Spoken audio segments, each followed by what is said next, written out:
2시간 전에 마감한 트레이더가 생생하게 전하는 글로벌 마켓 리뷰 델타원입니다. 전일 우리 시장은 외국인들이 강력한 현선물 매도로 사실상 시가 고가, 종가 저가의 큰 음봉을 만들면서 하락을 했는데 유럽이나 미국 시장은 전혀 그러지 않았죠. 원자재 중 기름도 유럽 세션 들어서 강력한 상승을 보였고요. 시장이 큰 하락을 보일 줄 알았으나 급반등을 해서 당황스러운 시장 참여자들이 많을 것 같은데요. 무엇이 중요한 키팩터이고 포지션을 유지해야 될지 혹은 걷어내야 될지 짚어보도록 하겠습니다. 먼저 아시아 세션 갑니다. 코스피 지수는 시가 갭 상승 이후 외국인들이 현선물 매도를 처음부터 끝까지 내리부으면서 사실상 종가 저가나 다름없는 대음봉을 그렸습니다. 사실 430.50에서 425.65면 한 5포인트 정도 내린 건데 비록 행사 가격을 2개를 넘기긴 했지만 오늘 시장이 특별히 어렵게 느껴졌던 것은 장중 미결제 약정을 무려 1만 개와 가깝게 증가시키면서 개장 이후부터 정오까지 3시간 동안 스트레이트로 지수를 눌렀기 때문입니다. 오늘 예상되었던 패턴은 갭 상승 시 콜매도 정도는 추가할 수 있어도 해외 시장이 의미 있는 반등을 한 상황에서 다시 매도가 나오기는 쉽지 않다는 생각을 했는데 따라서 장 초반에는 그대로 두되 전일 종가선을 하회하게 되면 풋매도를 좀 쌓아서 시장이 반등을 노리는 전략을 생각했었습니다. 사실 장 초반, 그러니까 9시 30분까지만 해도 외국인은 현물을 1,300억 매도, 선물은 2,000억 매도를 해서 충분히 이 정도면 나올 수 있는 조정이라고 생각을 했어요. 외국인들이 매도해 개인들은 주식을 샀을 망정 초반에는 선물을 매도 안 했습니다. 그러나 9시 30분 이후로도 초반에는 선물을 매수하지 않았습니다. 그러나 9시 30분 이후로도 외국인이 선물 매도를 늘리자 개인들은 처음에는 외국인들이 선물 매도를 받아내기 시작했는데 이 외국인들이 한 번도 이 반등다운 반등을 주지 않자 428.5선에서 425.65선에 갈 때까지 4,700억 원치니 그 선물 매도를 얻어맞게 됩니다. 사실 이쯤 되면 거의 멘붕 오지 않을까 싶을 정도인데 그래서 간만에 미결이 무려 1만 개가 증가를 했고 절반은 그러니까 장초반 그 30분 동안은 거의 프로그램 매도용 미결 그리고 그 뒤로는 개인이 선물 매수 물타기용 미결이 좀 생겼다라고 봅니다. 그렇게 12시까지 스트레이트로 하락이 나오고 나서 외국인이 선물 매도를 멈추자 지수는 아주 조심스럽게 반등을 했습니다. 워낙 개인들이 물린 게 많고 또 기술적 분석상 절대 망가지면 안 될 자리에서 전부 밀어버린 것이라서 개인들은 반등이 나온 대로 손절매를 하기 시작합니다. 그러나 이미 아시아 세션 그 홍콩장은 11시 54분경에 저점을 찍고 반등을 시작했죠. 그래서 개인들이 반등 시 손절매가 좀 아쉽게 느껴졌는데 오후 1시에는 나름 장중 강한 반등이 있었습니다. 그리고 그 반등의 주체가 외국인들이 선물 매도 청산이었기 때문에 오전이 바닥은 확인된 게 아닌가 싶었습니다. 그래서 저는 오후에 바닥이 나오면 반등 좀 나올 수 있겠다라는 생각을 했는데 반등이 얼마 못 갔어요. 개인이 선물 매수분이 아직 여전히 물려있는 상황이었고 또 기술적 분석상 롱 포지션을 줄이는 것이 유리했기 때문이죠. 그리고 무엇보다도 현물 매도가 멈추지 않았습니다. 그렇게 개인들이 선물 매도를 청산하자 외국인들은 선물 매수분을 매도로 청산을 하자 외국인들은 함께 지수를 매도했습니다. 그래서 오후 1시부터는 베이시스가 더 나빠져서 마이너스 1포인트를 찍기도 해요. 오후 1시 이후에 개인들은 선물 매수분을 상당량 청산해서 2천억 원이 순매수를 남겨놓고 다 치워버렸는데 그렇게 반등이 나오려고 하면 외국인들이 선물 매도하고 개인도 선물 매수를 손절하는 매도를 내놓으면서 계속 베이시스를 악화시켰어요. 그래서 그것이 오늘 프로그램 매도 4,500억 원을 내놓게 한 원인이었습니다. 옵션 시장에서는 개인과 기관이 양매수를 하면서 추가 하락에 대비한 모습이었는데 그 규모가 크지 않았고 오히려 외국인은 양옵션 매도를 하면서 변동성 하락에 베팅을 하는 모습이었습니다. 이번 물 옵션 시장에서 외국인들이 콜 매도가 제법 있었던 것은 짚게 되고 있지만 일반적이지 않은 패턴이 좀 자주 관찰되고 있는데 가령 그 지수 상승기에는 줄창 풋옵션을 같이 매수하던 현물 매수와 함께 풋옵션을 매수하던 외국인들이 이제는 지수가 조금만 내려도 풋옵션을 매도하고 있기 때문입니다. 물론 대량의 매도는 아니라서 의미가 크진 않을 수 있겠지만 어쨌든 눈에 띄는 모습이라서 기록을 남겨봅니다. 오늘 우리 시장은 여러 가지 면에서 나름 의미 있는 눌림이 나왔다고 봅니다. 일단 그동안 줄곧 흘러내렸던 삼성전자가 지난 5월 13일이 저점권에 도달했기 때문이죠. 외부 악재로 갭 다운이 나올 경우에는 반등하는 모습도 있었지만 사실상 줄기차게 외국인들이 매도했기 때문에 계속 흘러내렸다고 봐야 되는데요. 어제도 삼성전자 하나만 1900억을 패는 등 하락에 일조했습니다. 연기금도 무려 1000억 원이나 주식을 팔았고요. 다만 기관이 프로그램 매도용 선물 매수를 제외한 일부 선물 매수는 네이키드로 롱을 잡은 것으로 보이기 때문에 이것은 어느 정도 단기 매매로 보이긴 하지만 어쨌든 이 일 시장이 갭 상승할 경우에 변동성 매도를 하면서 청산할 가능성이 있다고 봅니다. 방금 마감한 미국 시장은 사실상 종가 고가의 양봉으로 마감을 했고요. 야간 선물도 제법 크게 상승했기 때문에 우리 시장은 이 길 풋옵션이 박살나서 출발하겠지만 해외 시장과 관계없이 우리 시장이 과연 장대 양봉이 상승할 수 있을지는 퀘스천 마크입니다. 따라서 외국인들이 어떻게 대응하는가 중요한데 화요일의 상승에 이어서 수요일까지 어쨌든 해외 시장이 상승했기 때문에 이것을 인정하지 않을 수 없다고 봅니다. 그래서 저는 기본적으로는 목요일은 외국인이 선물 환매수가 들어올 것으로 보고 있습니다. 그래서 전일 진입한 풋옵션 420 매수는 일단 잘못 판단했다고 판단하고 시초가에 바로 손절할 것입니다. 그리고 해외 시장과 마찬가지로 초반에는 양옵션 매도로 홍콩 세션 개장까지 버티다가 홍콩 세션 반응 보고 풋옵션 매도를 늘려서 델타를 위로 돌릴지 고민을 하겠습니다. 물론 풋 435와 풋 15분 풋 415 스프레드 약세 스프레드는 계속 홀딩할 계획입니다. 왜냐면 일단 다시 435 갈 가능성은 낮다고 보고요. 또 간다고 해도 풋옵션 415 매도분이 만기 직전 주까지는 충분히 커버해 줄 수 있기 때문입니다. 자, 이제 유럽 세션 갈게요.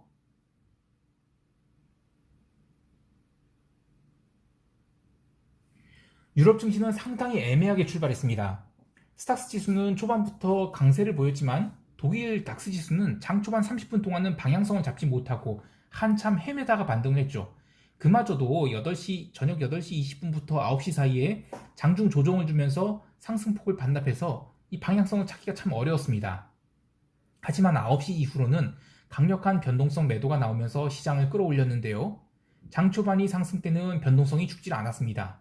그래서 상승 후 횡보기를 거친 다음 한번 눌렸을 때 변동성이 단기 꼭지를 치고 그 다음부터는 변동성 매도가 나오자 그 힘에 종가 고가로 날아갔습니다.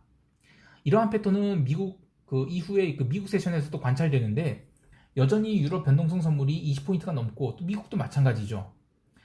변동성이 고평가되어 있어서 시장 컨센서스가 하락이라 하더라도 밀리지가 않는 게 지금 시장의 특징인데요.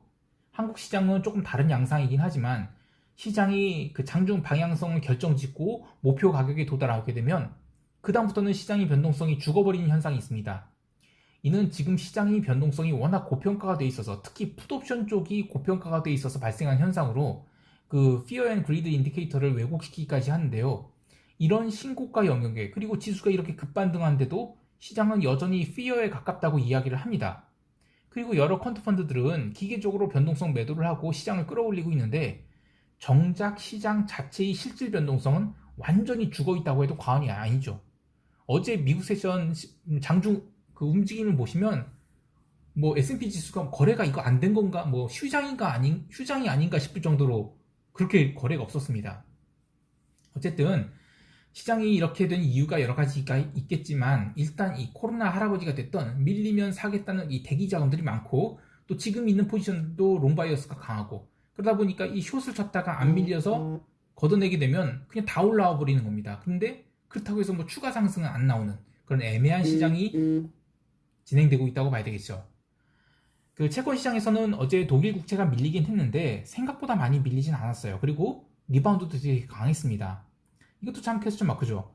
독일이 홍수 피해 복구를 위해서 4억 원 유로 규모의 지원 패키지를 승인하면서 초반에 채권이 강하게 밀립니다. 근데 그 소식으로 채권이 초반에만 밀렸고 장중에는 또 리바운드가 강했어요. 그래서 기본적으로 유로존 국채에 대한 매수세가 아직도 살아있음을 느끼는데 물론 이후에 미국 세션 시작 직전에 미국 국채가 레벨 다운을 합니다. 그래서 어쩔 수 없이 독일 국채도 밀리긴 했는데 요지는 미국 국채가 미국 본장 이전에 이미 오늘 하락분을 거의 다 밀린 채 출발을 해서 사실상 미국 본장에는 장중에는 얼마 하락하지 않았습니다.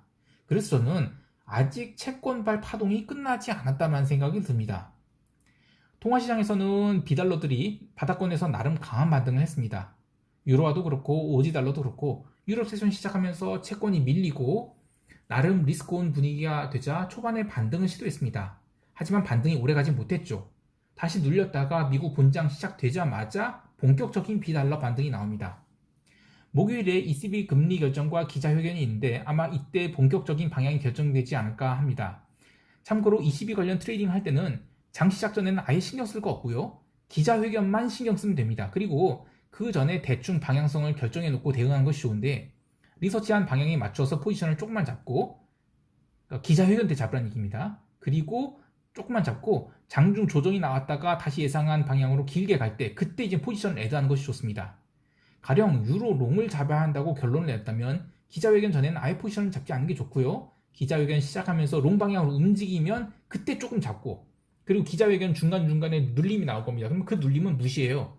뭐 눌린다고 물타기 하거나 그러지 마시고 계속 기다렸다가 기자회견 말미에 눌림 다 끝내고 반등하면 그게 확인되면 그때 추가로 롱을 잡는 겁니다. 숏도 마찬가지예요.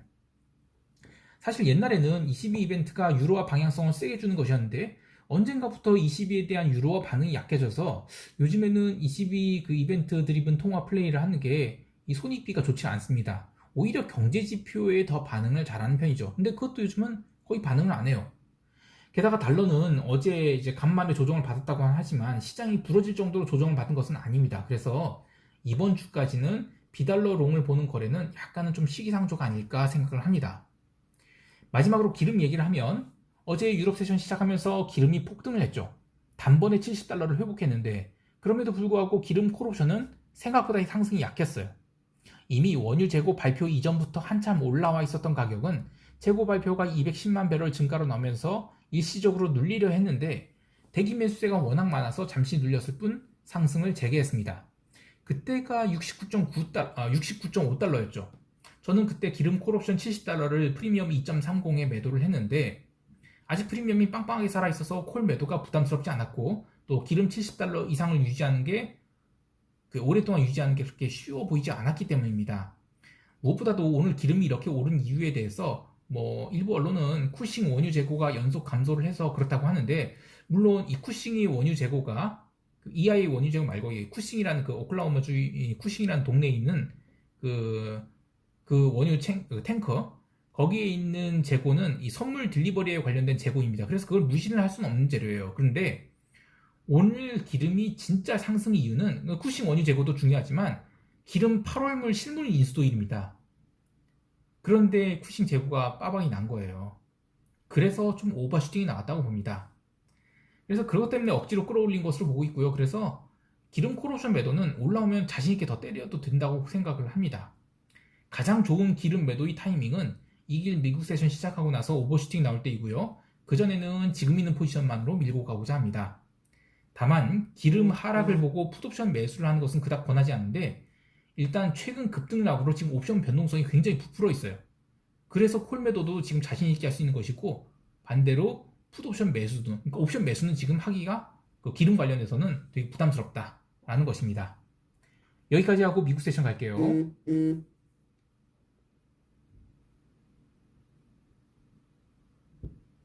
미국 증시는 아시아 세션 내내 그닥 좋지 않았습니다. 전일이 시장 상승이 과하다는 인식이 있었을 뿐더러 홍콩 시장을 포함해 아시아 증시가 오전장 내내 눌렸기 때문에 힘을 못 쓰고 있었는데 유럽 세션 시작하면서 러셀의 커버링이 들어온 등 시장이 강세 분위기로 전환됐죠. 그러나 나스닥은 오늘도 참 약했습니다. 유럽 세션 시작되고 러셀이나 S&P 다우가 올라올 때 나스닥은 계속 얻어맞았는데요. 미국 본장 시작하고 나스닥이 80포인트가 올랐지만 참 힘겹게 올라갔다라고 생각될 정도로 약했습니다. 그리고 그마저도 새벽 2시경 국채 20년물 입찰이 약하게 나오면서 채권이 밀리니까 상승폭을 또 제법 반납하기도 했고요.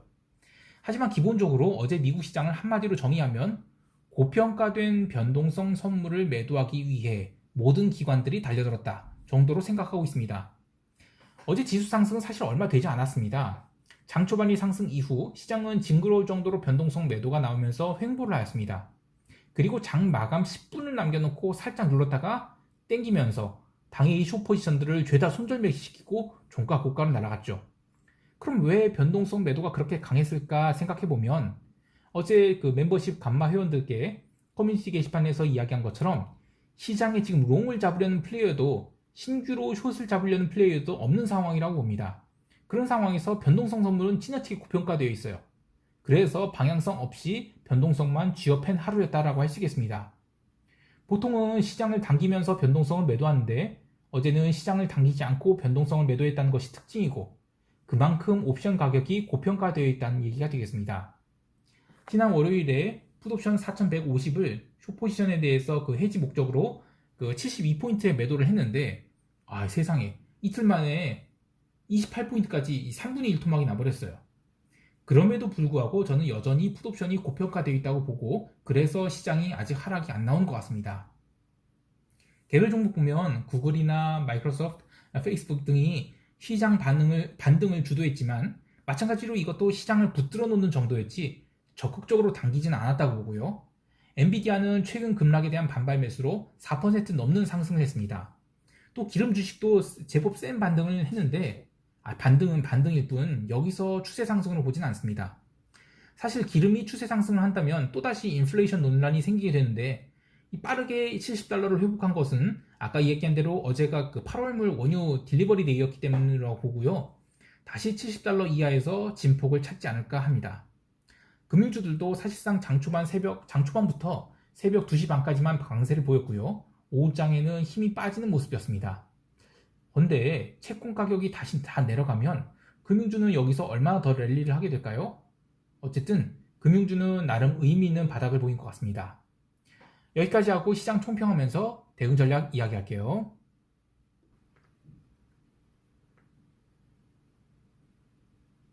우리 시장은 이 코로나 4단계 락다운 이슈로 분위기가 좋지는 않습니다만 그렇다고 해서 시장을 이렇게 깔 수 있을지에 대해서는 의문입니다. 물론 기술적으로만 접근하고 또 우리 시장이 해외 시장과 독립적으로 움직인다는 가정을 하면 이길 갭 상승에도 무조건 매도가 맞습니다. 하지만 이번 하락을 주도한 쪽이 외국인인데 과연 외국인들이 글로벌 변동성 하락을 무시할 수 있을까 싶어요. 그리고 화요일과 수요일 연속된 상승도 마찬가지로 무시하기 어렵다고 봅니다. 그래서 정말 손이 안 나가긴 하지만 전일 매수했던 풋옵션 420은 시초가에 바로 손절매를 하고 외가격 양매도를 넉넉하게 때려보겠습니다. 그리고 기존 보유하고 있는 435 풋매수 그리고 415 풋매도의 약세 스프레드는 그대로 유지합니다. 그리고 장중에 눌림이 나오게 되면 상황 봐서 적극적으로 풋옵션 매도를 늘리겠습니다. 이 부분에 대해서는 또 감마회원 전용으로 커뮤니티 게시판에 포지션을 기록하도록 하겠습니다. 해외 시장은 해지된 숏 포지션 외에 나스닥 매도를 들고 있습니다만 S&P가 사실상 직전 주봉 시가에 거의 도달한 것이나 마찬가지라서 여기서 다시 롱으로 돌리고 하는 것은 의미가 없다고 봅니다. S&P도 선물 매도에 풋 매도로 지금 스프레드가 걸려있기 때문에 지금은 약간의 델타 손실을 겪고 있지만 아직은 충분히 감내할 수준이라고 보고요. 문제는 나스닥 선물 매도인데 나름 좋은 가격에서 때렸다고 할지언정 이번에 거의 하락을 하지 않았죠. 그래서 반등이 약한 것이지 위치만 놓고 보면 S&P보다 더 강한 지난주 시가를 모두 감싸버린 상황입니다. 따라서 목요일 장시작 무렵 유럽 시장 반등으로 갭 상승이 나오게 되면 그때 한 번 더 매도를 쌓고 거기서 또 올라서 14,980포인트 이상으로 올라가게 되면 이번 나스닥 숏 포지션도 모두 손절하도록 하겠습니다. 현재 위치에서 1% 정도 더 올라간 자리인데 사실 거기까지 올라가게 되면 시장이 강하고 뭘 하고를 떠나서 사실 납득이 가지 않습니다. 그래서 내가 이 시장에 납득이 안 된다면 일단은 포지션을 끊고 나오는 게 맞습니다. 원래 이번에 예상한 상황은 월요일 강한 하락이 나오고 또 화요일에 반등이 좀 작게 나오면 어제 살짝 윗골이 말았다가 다시 눌리는, 그래서 이번 주에 아래쪽에서 놀다가 주 후반으로 갈수록 반등이 나오든지 아니면 재차 하락하든지 그런 것을 봤는데 화요일과 수요일 연속 반등이 너무 세게 나왔죠. 근데 그것은 신규로 매도를 싼 적이 없다는 얘기입니다. 그래서 화요일이 상승은 사실상 이 숏포지션 들어간 쪽에서 시장이 지지를 너무 강하게 받으니까 어이가 없어서 바로 손절한 것이고, 수요일이 상승은 나머지 숏 손절의 변동성 매도가 곁들여져서 상승했다고 보고 있어요. 자, 그러면 하락은 언제 올까요? 하락이 오기는 할까요? 이번 주 주봉을 위로 돌려놨고 혹여 내일 주봉 눌림이 나오게 되면 그 자리는 저는 오히려 매수의 찬스가 될 것 같아요. 따라서 목요일에 눌리면 저는 숏을 모두 치우는 게 맞지 저 아래를 보러 간다고 생각하지는 않습니다. 아마 아래를 보러 가는 것은 최소한 다음 주나 아니면 8월이 돼서나 가능할까 말까입니다. 그리고 시장은 한동안 좀 의미 없는 시장이 이어질 것 같습니다. 그래서 지금은 지수 선물 매매는 지금부터는 그래서 지수 선물 매매보다는 상품이나 통화 등 다른 종목을 손대는 게 낫지 않을까 싶어요. 굳이 지수에 대해서 매매를 한다면 올라올 때마다 S&P 콜옵션 매도 정도를 쌓는 것이 좋아 보입니다. 왜냐하면 장중 흐름 대비 여전히 옵션 가격이 비싸기 때문입니다. 우리 시장과 해외 시장의 흐름이 다르게 움직일 때 특히 매크로를 한 사람들은 대응이 어렵습니다. 전체 분위기가 위험선으로 잡힌다 해도 우리 시장만 다르게 움직이면 선입관 때문에 더 크게 다칠 수 있죠. 대표적인 것이 일본 증시입니다. 그래서 니케이 지수 거래는 제가 웬만해서는 안 하는데요. 니케이 지수 선물이 아시아 세션에서는 미국 지수 선물에 일부 영향을 미치고 또 미국 세션 때는 미국 본장의 흐름에 니케이 지수 선물이 영향을 받습니다만 정작 본장 때는 그게 역추세로 바뀔 수도 있고요. 또 어떤 날은 더욱 강하게 추세 강화되는 경우도 있는데 그런 식으로 일관된 반응이 나오질 않아서 포뮬러를 만들 수가 없어요. 자, 어쨌든 어려운 시장일수록 레버리지 관리 잘 하시길 바라고요. 오늘 하루도 성공 투자하시기 바랍니다. 이상 델타원이었습니다. 감사합니다.